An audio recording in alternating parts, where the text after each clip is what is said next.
Welcome back to SUTV News. Sean Gallagher joins us now with sports. Hey, Sean. How you guys doing? Doing all right. Man, Ready for a break? Oh, definitely. That's all I can say. Well, it's been a great semester for Shippensburg sports, and I thought we should take a look at some of the fall sports and the highlights.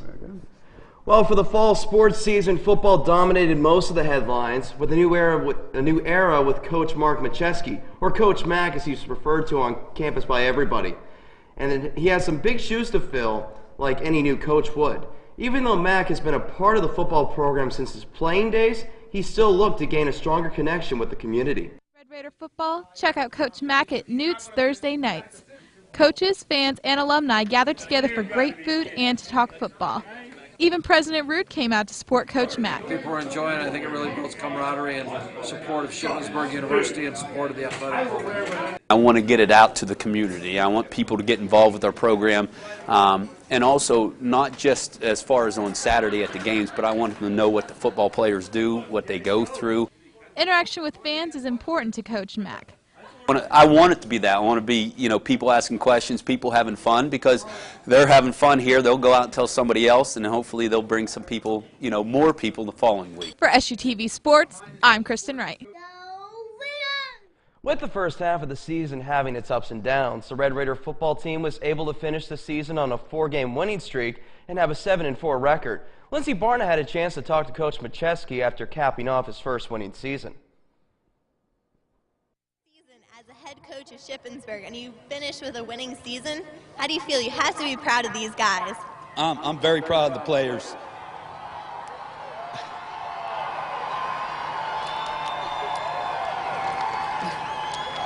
Proud of the players, the band, and the fans.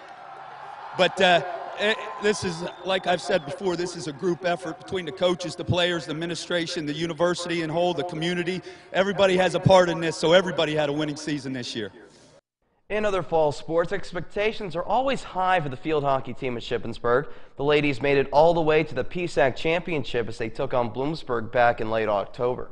Championship. Number 9. 16:20 remaining in the first half. The first goal of the game by Bloomsburg, Jacqueline Beasley, number 10, assisted by Jenna DiSabatino on a corner, made it 1-0 Bloomsburg. Not even a little over a minute later, another goal by Bloomsburg, this time Brittany Matthews on another corner with an assist from Jenna's sister, Cassie DiSabatino, making it 2-0 Bloom.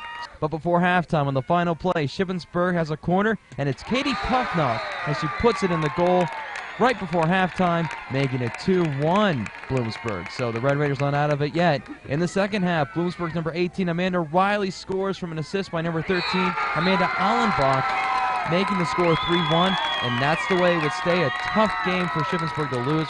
Bloomsburg played great defense, and the Huskies win their 4th straight PSAC title.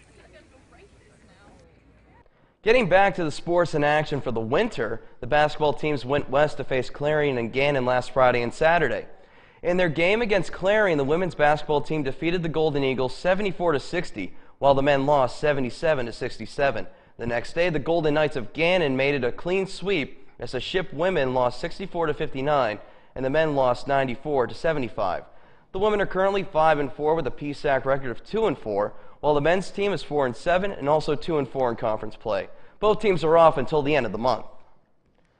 8 members of the Shippensburg wrestling team competed in the PSAC championships last week. In the end, the team finished 10th overall with Tyler Zittle of the 184-pound class and Kenny Stank of the 157-pound class finishing in 6th. And to finish off sports, cross-country star Neely Spence has made more headlines than any other individual this semester. We reported last week that Spence was competing in Seattle for a chance to compete in Edinburgh, Scotland on January 7th. With the second-place finish, Spence has secured a spot for the Great Edinburgh Cross Country International Challenge. In other non-Shippensburg-related sports news, a local fatherly figure's contribution to the PGA is earning national attention. Bubba Smith has more on the golf pro who teaches the teachers. When golf pro John Rogers didn't receive a phone call in August, he thought the PGA had taken a mulligan. My first thought was, well, the award passed me by again. He was nominated for a national prize called the Horton Smith Award. It's almost the pinnacle of one of the awards of the PGA. And But Rogers was on a family vacation and missed the call. As I later found out, the PGA did in fact call the Majestic Ridge, and I wasn't available. And when he showed up to work the next day, I received a phone call around mid-morning from the president of the PGA, and the first thing went through my mind, oh my gosh, he's calling me on this award. and sure enough, out of nearly 30,000 golf educators in the United States, the PGA awarded Rogers this national honor. But it is wonderful to be recognized. I think it takes you to the next step in what you are servicing for the PGA. A service that is more than just fixing someone's slice. As we create seminars and events that are educationally based, so that guys like myself and gals that are PGA members get an opportunity to recertify. By educating other golf professionals, John Rogers is helping the PGA find the fairway in the future.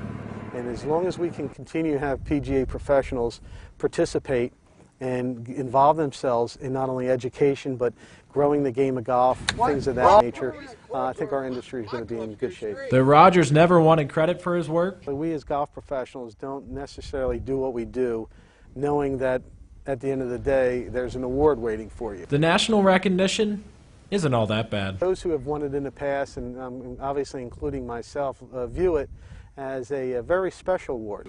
An award that's par for the course for John Rogers. Bubba Smith, SUTV News. I don't know, man.